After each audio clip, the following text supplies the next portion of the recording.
Hello, OT friends, and welcome to the Uncommon OT series.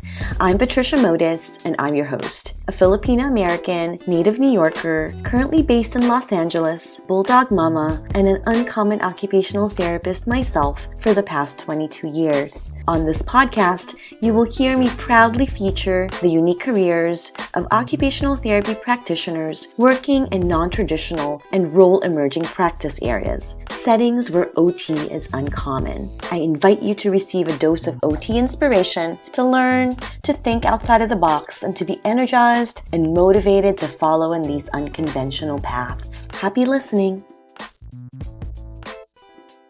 Welcome back, OT friends. Today, I'm excited to introduce you to today's guest of honor, Christopher Marotta. Christopher is an occupational therapist who specializes in assistive technology. Welcome to the podcast, Chris. Thank you. Thank you, Patricia. I am excited to hear all about your work. First of all, thank you for being here. Diving deeper into your uncommon OT work of assistive technology, right? I know all of us OTs have heard the term assistive technology, but as I kind of described to you when we first met, I learned about it in school and kind of, learned about it in my first job, actually, more so. I worked at United Cerebral Palsy and was really challenged with wheelchair adjustments, the assistive technology, and all sort of like the alternative communication devices that were so important for the daily lives of the clients that I was working there with.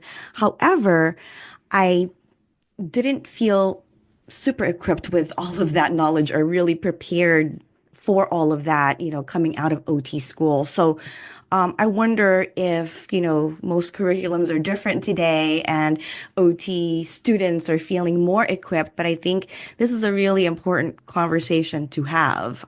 Yeah. It's And something, I it's kind and of I like do driver rehab. Oh, we know what it is, but do we really know what it is, right? I think curriculums have changed since I graduated from school, and I am hearing more students are not receiving that same exposure to assistive technology than possibly I did or you did Oh when my we were in goodness. school. Okay. So So we're talking about even less than yeah, what I yes. felt, ill-equipped with. Okay. So, all right. Well, we need to talk then. And, we need you to tell us all about your work, because this is also, something that you've been doing for quite a while. You've been in OT for many years. So maybe we can get started with that. Tell us a little bit about you and, yeah, maybe some of your favorite occupations. Hello, everyone. I am Chris Marotta. I am, I will say, I have a few different occupations, and the first one is being a husband and a father. I married my OT sweetheart, Christina, who I went to undergrad at Stony Brook University, and we continued together into the OT program.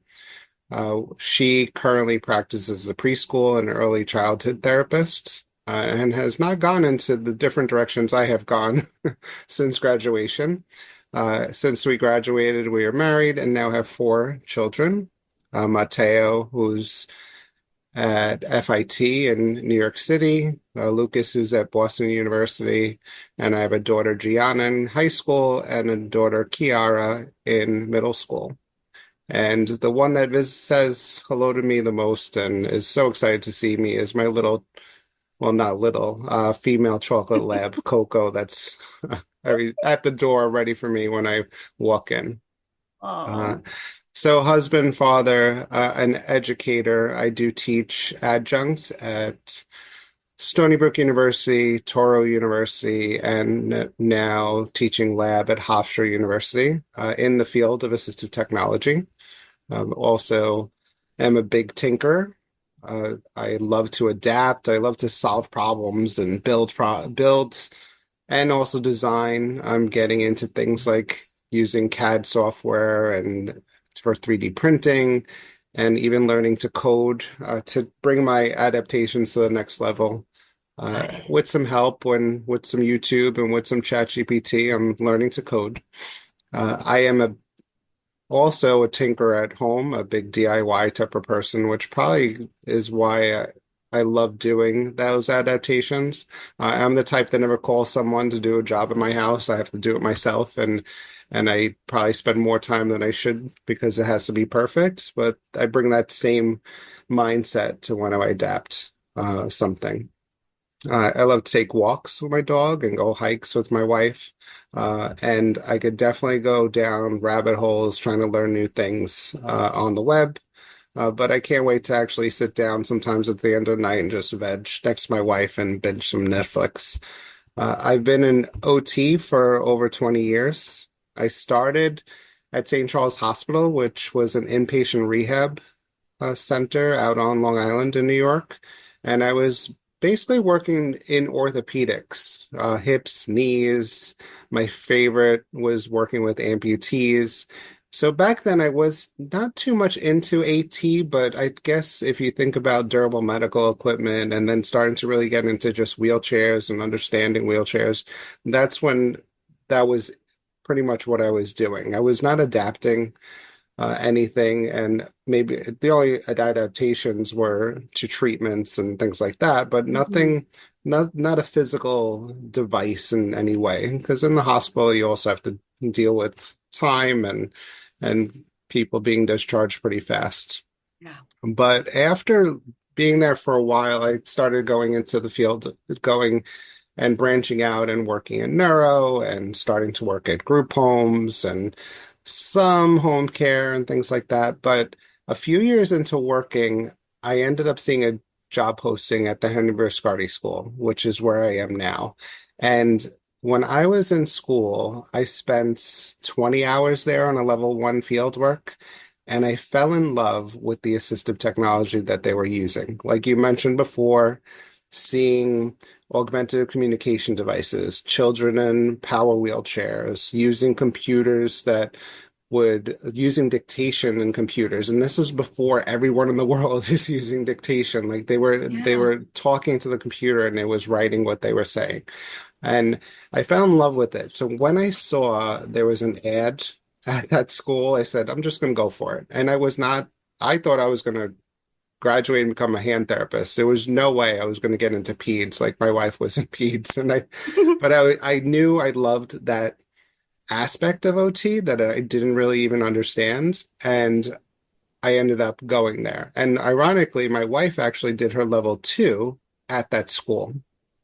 So she spent 12 weeks working in that same room with her CI Angela, and she learned about that stuff while she was there. So she would tell me about what she saw. So, and I went for an interview, and I've been there ever since. Wow. And it is where I learned so much and strengthened my knowledge about assistive technology.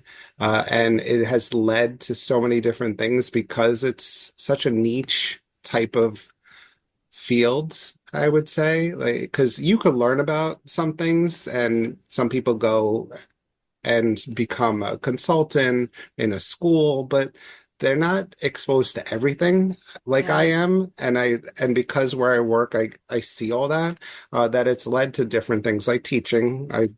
Teaching was one of the first things that I branched into as an OT because I knew about assistive technology, to presenting at conferences and even consulting at schools and with other professionals, and presenting at conferences just because this week I actually went on Sunday on a plane to Texas and presented and did a workshop, an all-day workshop on Monday, and came home Monday night and went to work on Tuesday.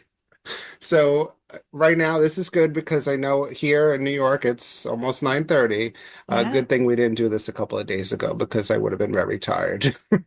Yes. And no wonder you're not at the AOTA conference too, Yes, because everyone's over there right now and I'm having major that is FOMO. true. As an OT that works full time, it is hard to juggle being able to work full time and to be able to present and do things at conferences. So I have to make my choices and make sure I have the approval. But oh, believe me, I would love to submit maybe 4 or 5 proposals to AOTA because I feel like they're not. doing things that are maker kind of oriented at Yeah. AOTA, which I've heard, and I think we might be in a good in the right one step direction to the right direction, which is soon because I think they just started an AT community of practice. Oh, Which is good. amazing. So, and I was invited to be part of that. So Oh, we'll see what where that fantastic. brings for next year. Uh, Ah, so I amazing. as besides teaching and doing all this other stuff, I do love to learn, like I said, and I went actually after graduating with a bachelor's in OT, I went back to school for my master's at Misericordia University, and then I started teaching to this Stony Brook Coda to OT program. It was a weekend Uh-huh. program, A and I bridge, would yeah. spend the whole it was a sun. I remember when I first started teaching, it wasn't like I would teach for 2 hours. It was teaching from 8 to 4 on a Sunday. It was a Oh my long goodness. day. Oh my Uh, gosh, these poor OTAs, right? Because I'm sure yeah, they all had but I full-time kept it. gigs. I kept it lecture and lab, so it wasn't that bad. And then I recently just returned to school, and I pursued my doctorate in OT at Touro University. Because Congrats. hopefully, maybe in the future, I'll go to full-time academia. We'll see. We'll see what what comes my way. I've pretty much, if things opportunities come, I make a quick decision and try to go in that direction since you never know where it's going to bring me. Yeah. Uh, but I do keep, you could see I keep myself very busy, but I do also volunteer. I volunteer. That's another profession of mine is I would consider another occupation Favorite as of, oh occupation. yeah, is volunteering. Because there was a point that working full time and doing what I'm doing, I felt like something was missing and I wanted to do something more community based in some way. And I think as Mhm. an OT, we always kind of talk about that. Like, how do you give back to the community and how do you do more with your profession? So I ended up when I was at a conference at ATIA, I learned about an organization called Makers Making Change. And Makers Making Change is a Canadian organization, and they started branching out and having chapters start in the US. So when I was at that conference, I learned there was this Makers Making Change, and they have a website, and people make adaptations, and you could upload something you make for other people to pretty much download and make themselves. So I ended up putting up one of my devices, which was cool because at least I knew like someone else could use this kind of thing. Uh-huh. And I guess I was on some type of listserv knowing that I was on their website. And I found out that in New York they started a chapter. And the chapter actually started the week, not the week, but the month of when the pandemic started. And so were planning to do some in-person event and they went virtual. And because they went virtual, I guess I heard about it and I started joining their meetings virtually. And when I did, they would host these builds. Like they sent me the stuff to build and we would do a virtual build and Amazing. we made my first build with them was I think I had to find like a soldering iron because we had to make these proximity switches. And it was not an easy build. At the end, I actually had to send mine back to them and they fixed it because it wasn't working. But I was able to, it was interesting because now I had an outlet to kind of Mhm. share what I knew what to do. And I could then learn from others that were in this group. Because it wasn't just OTs, it was engineers and computer science and students. So Okay. I started volunteering with them, started to go to some events, and then the two chapter leaders, invited me to be a chapter leader. So now, since I was invited to a chapter leader, I started to get more involved. And now I help run events. I foster partnerships with different organizations. And the nice thing about that too is that now I have an outlet to share my passion about AT and also to even just educate others on disability and disability awareness.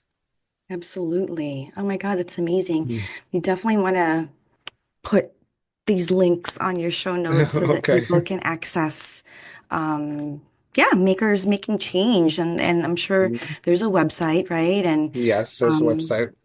But I was at a faculty retreat. It was in New York with the Tom Makers, which is an organization based out of Israel, and they're national and international. They're a global organization, and I was like, I wish I had more time in the day because I would love to start doing stuff with them too. So, being that I'm a New York chapter leader of the Makers Making Change, we're going to try to do stuff together. yeah, But I have ideas in my head of almost trying to see if my son, even at school, he's going for engineering, would start his own Tom chapter at BU, or possibly even bringing it to Stony Brook where I teach and have the OTs involved. While I yes, was at this faculty retreat, there was an OT there, an OT student. And she was pretty much like one of the first OT students that started her chapter or her fellowship with this Tom Makers group at her school. So it was really cool to spend some time with her. She said she loved playing with cardboard. I was like, I love playing with cardboard too, but I've kind of branched out and done some other materials also. But we started talking about that type of stuff. Oh, so most of us OTs, we talk about adapting and being creative in that Mhm, sense.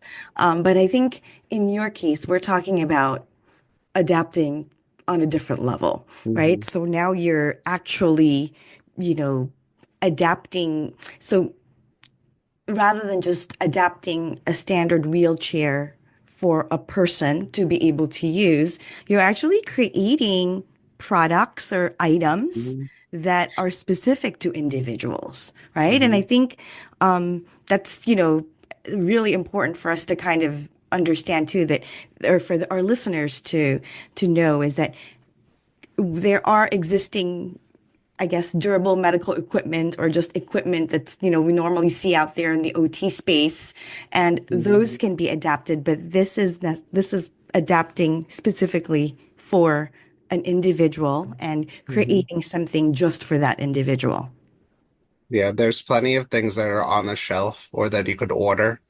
But working where I am at the Henry Viscardi School, the students I work with are all come with their own abilities and it, not even don't thinking about their disabilities. They all have their own abilities. Mm-hmm. And to get them to be more independent, they might need a little bit of adaptation or assistive technology.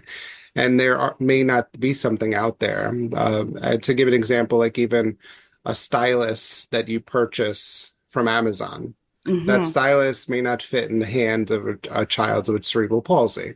Yeah. So you have to adapt how that student is going to hold it.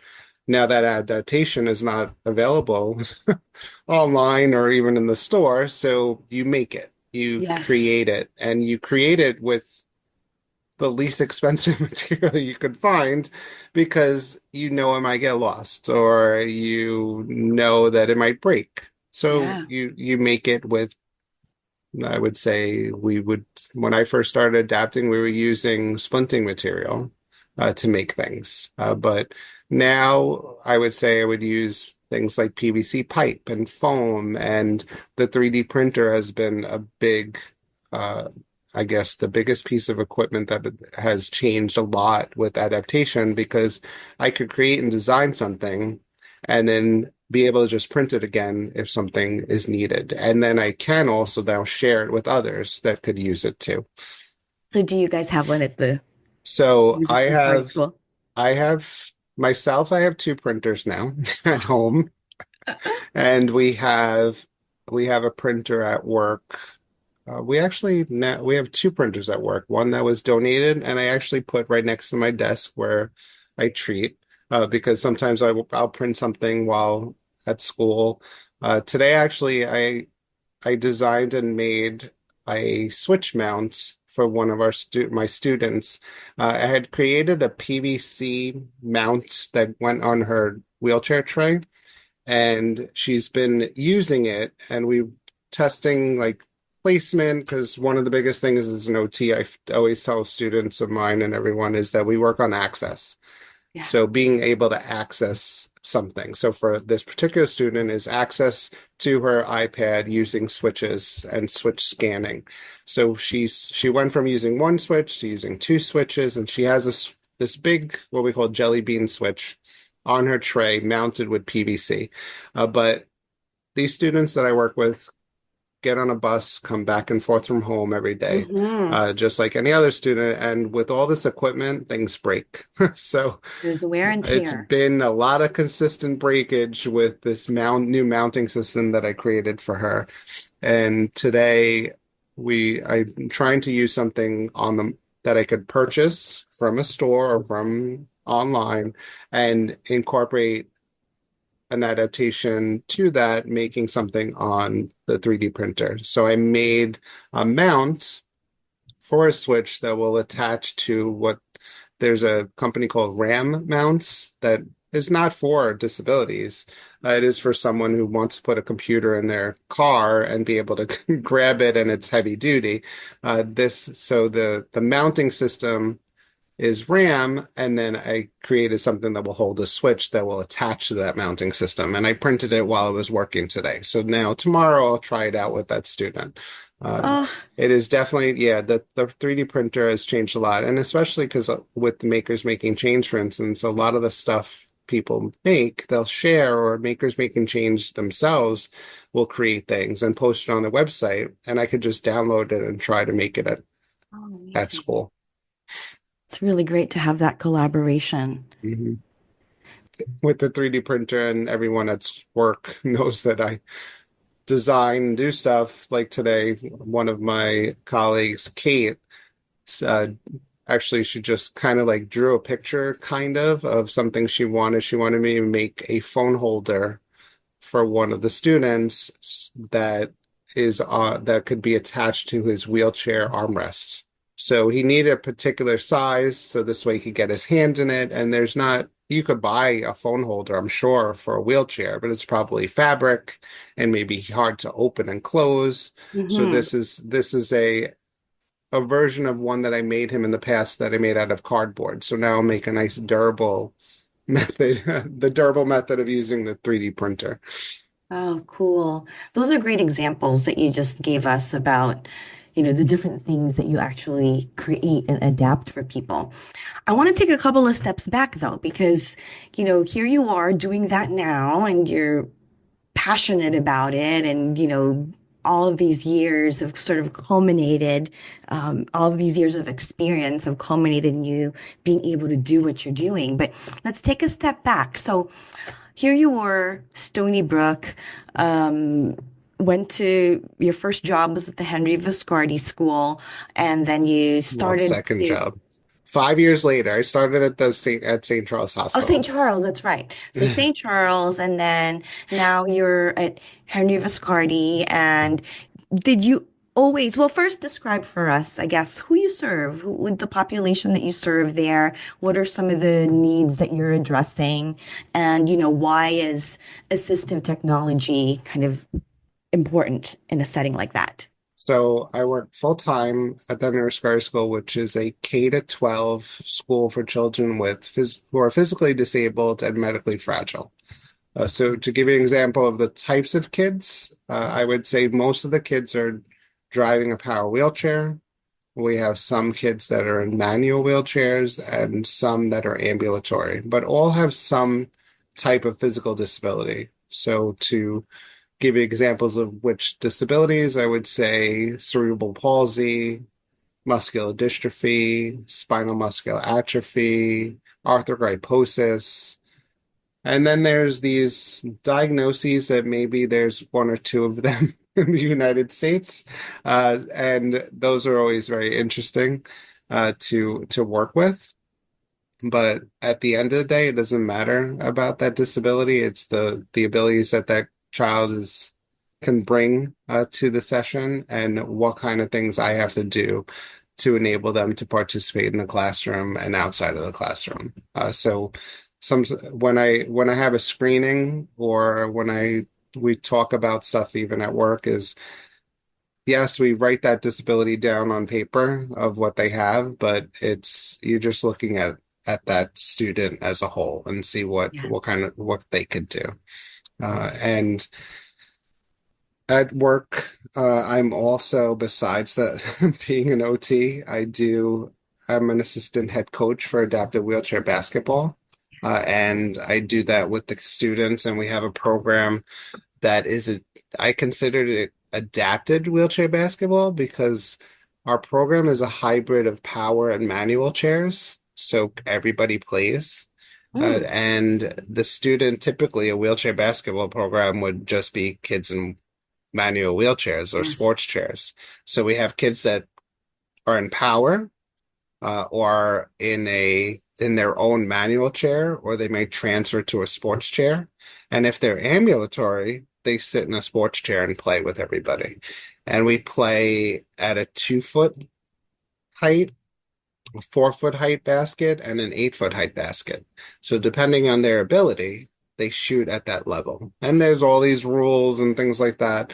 But I ended up joining the team as a coach and then became one of the assistant head coaches because I had a student with spinal muscular atrophy who was, well, as you know, with that diagnosis, there's progression, and he was unable to push the basketball off his lap and push it into a 2 foot hoop. And that's how most of the students that shoot at a two pretty much are able to get the ball in the basket. So I ended up taking a device that was created many years before I started at Viscardi, and which was switch adapted, and remade it in a way that I could take it on and off his chair and let other students use it. So I made a device that they called it the slam dunk. And it's come a long way since that. It was actually a toy that popped his head up and down. So I was like, all right, that's what we need. We need something that will come up and hit a ball and come out of like a little bowl or pocket. And now it looks much different. But it was because of that is why I joined basketball. And it's also nice because I get to adapt to that too in some ways Yeah. because there's kids that maybe can't hold the ball, so I figured out ways to have them hold it on their lap. And my head coach always calls me MacGyver because I'm always MacGyvering something. Was there But anything, Chris, that like drew you to this type of work? I know this was, your second job as an yeah, OT. I think it was just I don't know. I I am more of a techie type of person in some ways, but I've always been a problem solver and a fixer kind of thing. Like it's if you show me something and it needs to like you can't figure out why it doesn't work or uh there's something broken and I just need to figure out like how can I fix this with what I have kind of thing. That has always been how I am. And I guess what drew me to the school is, yeah, I could now use those skills and do these things that probably no one will do. But there are people like the people I work with. There's a couple of us that I would say are have that same kind of mindset, but some of them like to go low tech and just like grab something and like duct tape and foam, like just get the job done kind of thing. And then I was like, I want to make it look nicer, so I'm going to do it this way. So that's where, and I learned that a lot of the stuff I learned was because everyone was so welcoming at Viscardi when I started. I have a good, tight group of OTs when I Mhm. started, and one of them actually was very into assistive tech, and she got her ATP, her assistive technology. She became an assistive technology practitioner or professional. They always change the what it means through Resna, and probably that first year. Everyone pretty much would take the time to show me things. And then over time, being that I need to learn about stuff, I just kept on learning about what was out there. And then it ended up being me teaching them about what's new and things like that. So I try to keep up to date on all that stuff because things are ever changing. One of the OTs at work called me the OT nerd, because I'm always like keeping myself up to date on all this new technology that's out there, or the being so involved in the OT world. Uh, Do you have any resources that you would recommend if folks were interested in looking into, or just, yeah, finding out the latest in assistive technology? Because again, we talked so about, how valuable this mentorship is, right? mhm. How valuable it was to you because people were actually showing you, and then now you're teaching others. So I would say resources. The nice thing is the internet is there. Yeah. And I always tell my students when I first had to write a letter of justification, there was nothing out there to help me. I had a textbook that had like a very simple, I don't even know if it was like, this is what you should include in a letter of justification. And I had to use that as my resource. And when I was this was at St. Charles, I had to write we used to have to write letters for wheelchairs. And then I ended up starting my own samples and templates for others to use because there was The nothing internet out was there. not available. Yeah, so Yes. I would save these letters of justification for wheelchairs on a computer, which back then there was no Google Drive or No, OneDrive, and it no. would be on this one computer, and people like, Chris, do you have a letter for a a low hemi height wheelchair and with leg rest? I'm like, yeah, go into the templates and look at what kind of things and how I justified it, and that's what we had to use. So that And stuff is like money today. yeah, so that. But I tell my students, it's like we didn't have that, but now you can get a letter, sample letters from companies and things like that. But what I ended up doing a lot when I first started at school, and I don't do it as much as I did in the past, is I started listening to a podcast about assistive technology. Oh, And it was through Easter Seals. They had a podcast, and it was a weekly podcast, and it was nice because I was hearing like what is new.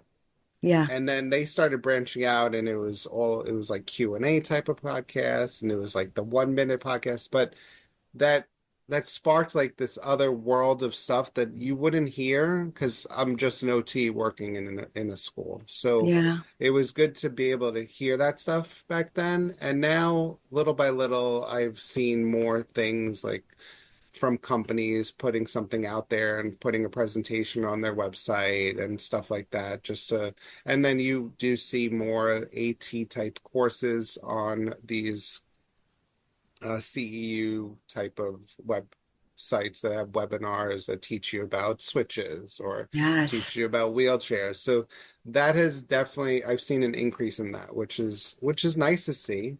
It doesn't go too specific in things, but at least it shows people that what's out there, and if then they could always ask someone or go to a conference that's specifically for assistive technology to kind of further their education on things. When I first went to ATIA, I was overwhelmed. It was like I don't even know which direction to go and which classroom to go into because I wanted to learn about all these different things, but there was only one. There was just me and a lot of things to choose from. So Yeah. that's when I was like, all right, now that I know about the field, I need to go somewhere that there's everyone speaks the same language. And it was Yes. so weird to do that because besides school, where the OTs talk in this, and the PTs and the speech therapists, we talk in this language in technology terms that no one else really understood. And then when I Yeah. went to an ATA conference, I was like, oh, you know exactly what I'm talking about. And they're like, oh, have you ever done this before? And then it was so weird. And I actually brought a colleague the year after with me, and she's like, wow, it's like these people understand us kind of thing. But I've yeah, been that to the Abilities Expo. I remember yes. going there Hmm. as a student, as an OT student. And I don't know if it was part of an assignment or something, but I remember it was That is free. actually an assignment that I give my students. Ah, see, Yes. but I saw a lot, right? And whatever I saw Yeah. there, I took to my first job with me. I was like, okay, I saw Yeah. this there, I saw them do this, but it's a whole world. It's a whole nother world. And it really means kind of connecting with folks who are not within our Mhm. discipline, Mhm. Yeah, I definitely collaborating with those you folks. have to be open in assistive technology. You end up learning about where like wheelchairs, for instance. Wheelchairs could be for OTs, it could be for PTs, it could be for someone who just is a salesperson and they get into this field of learning about what wheelchairs and how to adjust them and how to evaluate for them. But you learn to work with and learn more from these other professionals when you collaborate on something like a wheelchair or being able to collaborate and make the recommendations for an OGCOM device, an AAC device.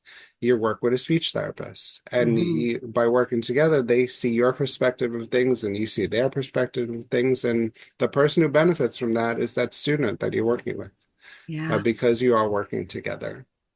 And something like the Abilities Expo, you meet these vendors who could tell you about their product, or they could Yes. allow you to borrow that product, or and then you could test it out and try it out and give them feedback on what you see because you spend the day in the trenches and you see what these devices do. Yes. And the cool thing is when I do that, and now I guess because people have seen me in different conferences and things, the I think it was probably I was at ATA just for Maker Day. They always invite me for a Maker Day, and I saw someone from one of the vendors that we have a software from, and she's like, "Chris, we used your recommendations and we made these changes in the software."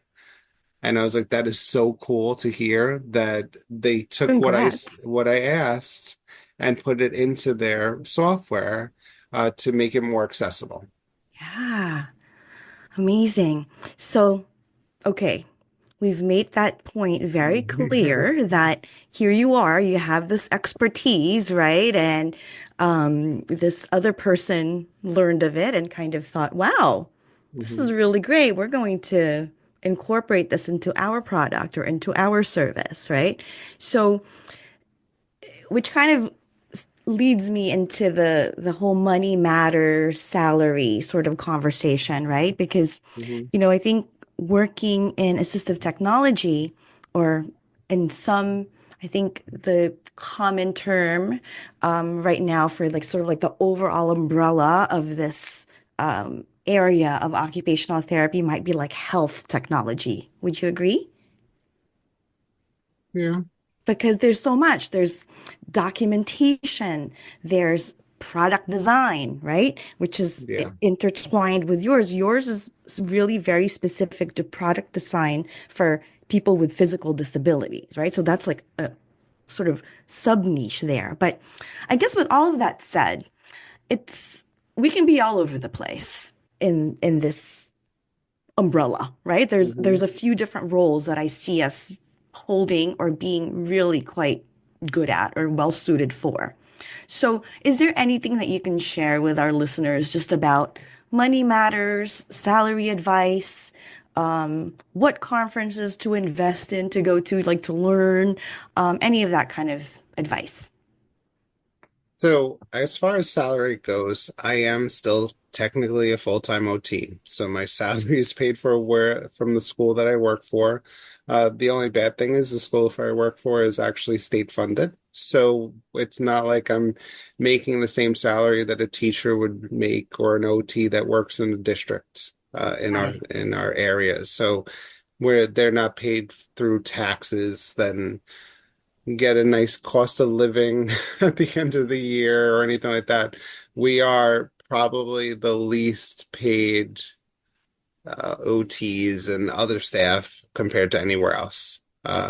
But because I love what I do, I am still there working at the school because I'm not necessarily in it for the money. You're I would have left committed. a long time ago. Hmm. I am vested Hmm. and dug in and roots deep because of what I could do. As far as the AT though, because I've gotten into it so much and I've basically taken different paths and taken the opportunities. sometimes there is some, I would say it's almost like that little bit of extra money from teaching, Mm-hmm.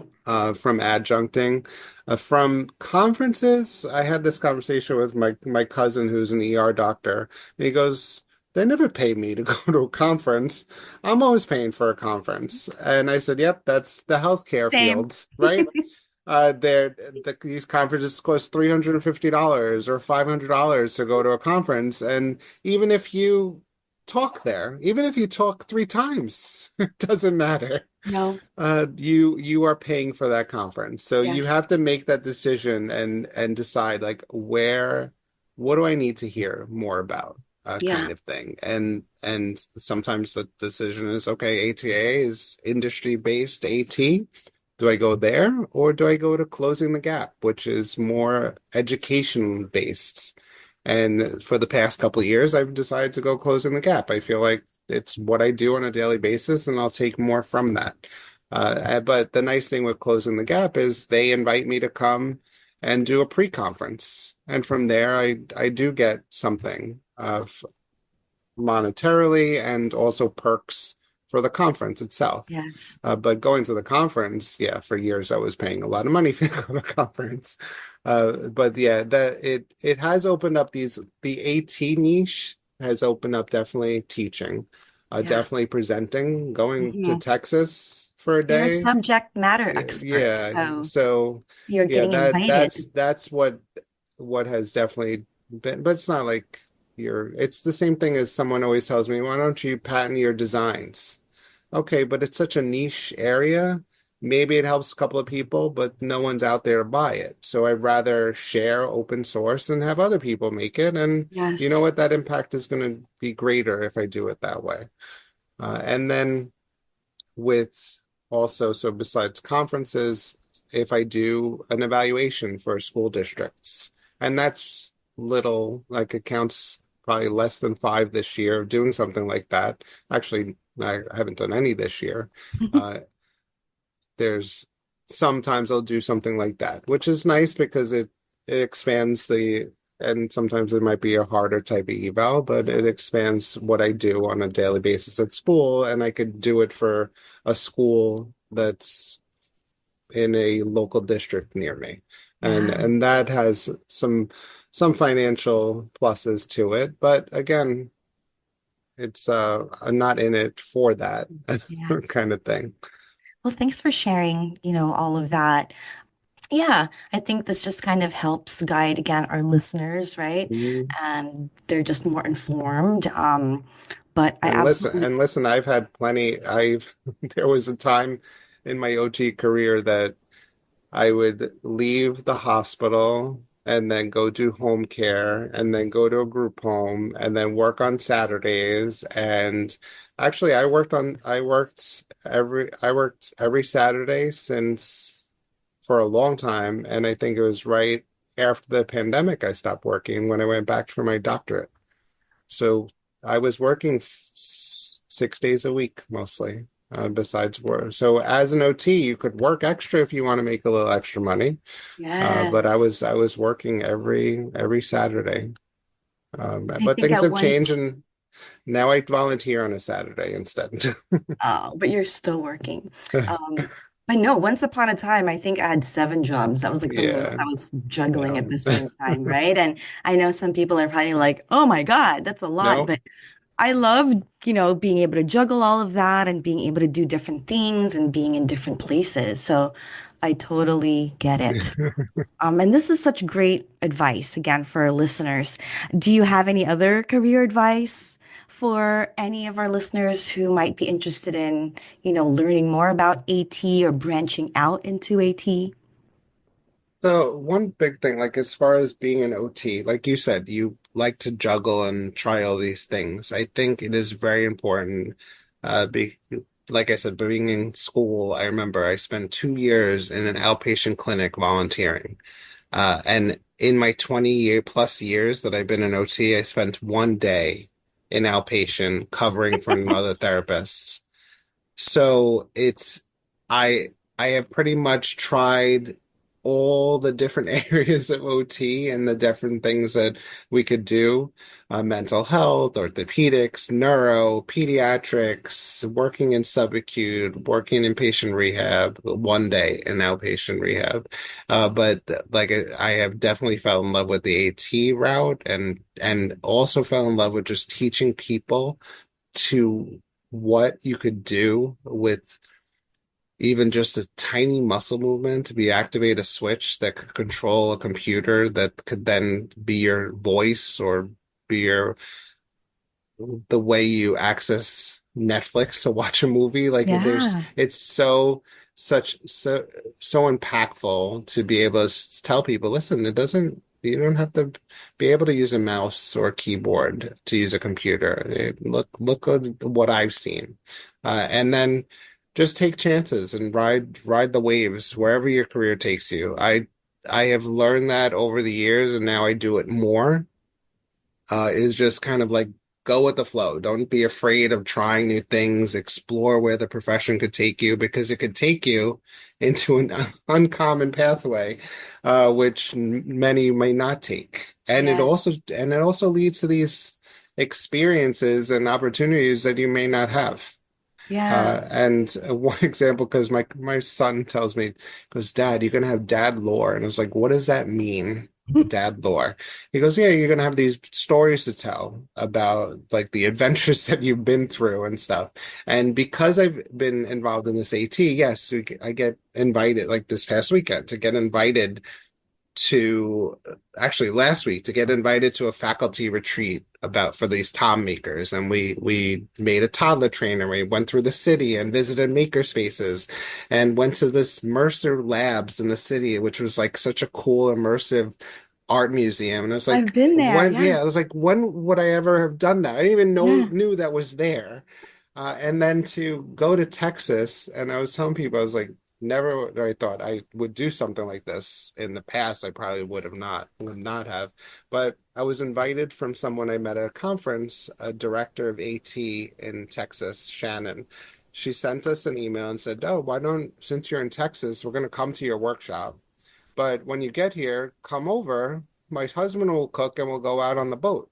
And I'm like, all right, should I do this? Like this is one of the things that I said, started thinking like, you know what, I'm just gonna go with the flow. Like, let's do it kind of thing. So we went Just there. say yes. Yeah, just say yes. And we went to the house, we ate, we went on the boat. I went fishing off the pier. I caught a catfish for the first time.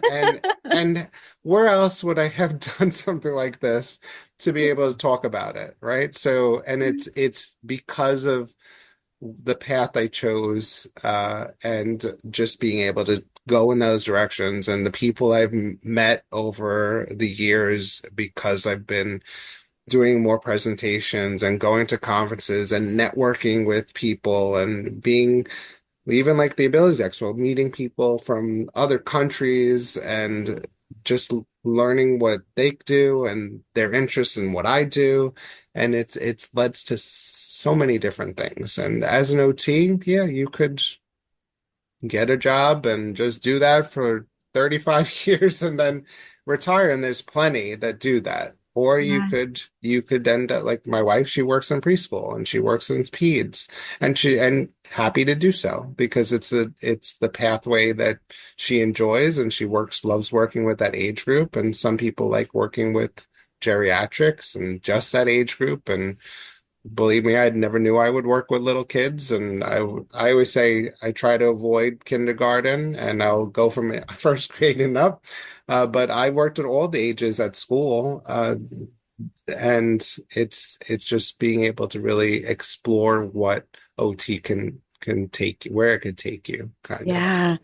I totally say amen to that. I never thought that I would, really enjoy the population that I'm working with. And I never would have planned this out back in OT school, right? Mm, But you just don't know what group of folks are going to kind of capture your heart and how committed, yeah, you can kind of underestimate yourself and how committed you can be. So with that said, I absolutely love that the relationship that you have with the Henry Viscardi School.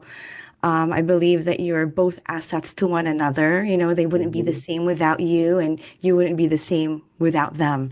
And Correct. I love that you sort of continuing that relationship. I also love that, here you are 20 years later, still like speaking so passionately about your work, right? I think that's so inspiring. I think that's going to come across too when our listeners listen to this episode because again, here you are doing really meaningful work, right? Work that just, you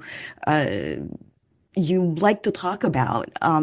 In fact, those same conversations that you've had with people have brought you to other places too, right? Hmm. Where you continue to do what you're doing. So I just hope that you continue doing what you're doing. You spread such wonderful, beautiful, positive energy.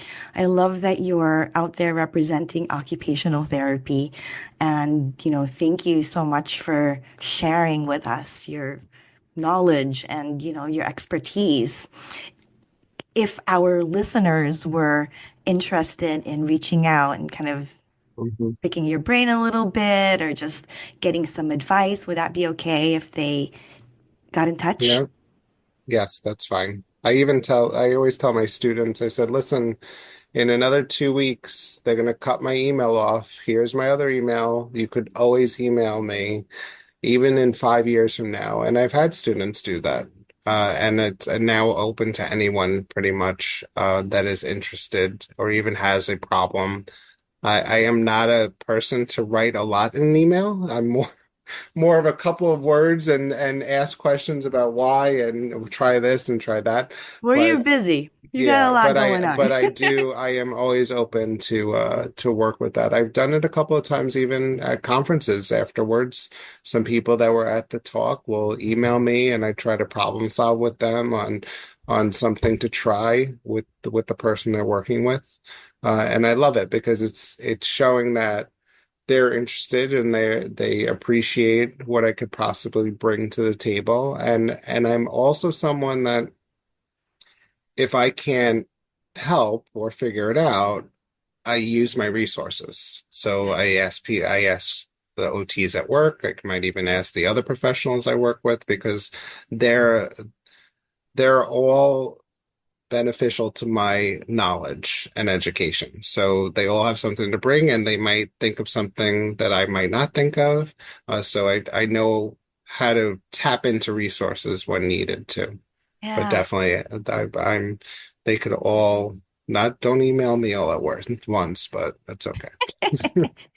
Well, not only are you an incredible resource, but you also have like a ton of resources behind you that are kind of like backing you up, right? And Mhm. and really just, making you even a greater resource. So again, thanks for making yourself available to our listeners and our fellow OTs or future OTs who are Mhm. interested in assistive technology. This is just information that again may not be available to us in our curriculums. Yeah, So thank you so much, Chris, for sharing with you're us. welcome. Thank you, Patricia. And that wraps up another inspiring episode of the Uncommon OT series. Connect with me at www.transitionsot.com. And don't forget to sign up to be part of the Transitions OT community. By doing so, you'll receive my latest compiled list of uncommon OT practice settings, the latest news on mentoring offerings, uncommon OT live events, non-traditional OT resources, and more. You may also follow me on my social media pages on Instagram and LinkedIn. And if you love this episode, head on over to Spotify, Stitcher, Apple, and Google Podcasts to follow, rate, and leave a review. I also ask you to consider pledging your support to my Passion Podcast project by being a patron on Patreon. It is very much appreciated. Sending big OT love. Thank you so much for listening. Until next time.